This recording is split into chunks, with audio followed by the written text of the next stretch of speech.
প্রিয় শিক্ষার্থীরা, আশা করি তোমরা সবাই ভালো আছো। আজকে আমরা লগারিদমের আরেকটি টপিক নিয়ে আলোচনা করব।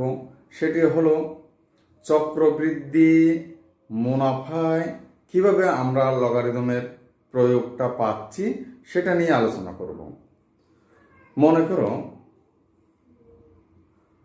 কোনো একটি নির্দিষ্ট পরিমাণ মূলধনের উপর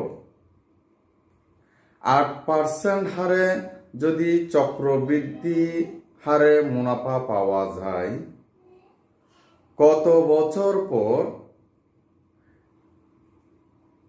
চক্রবৃদ্ধি মূলটা প্রকৃত মূলধনের দ্বিগুণ হয়ে যাবে? তাহলে আমরা যদি প্রকৃত মূলধন যেটি বিনিয়োগ করা হয়েছে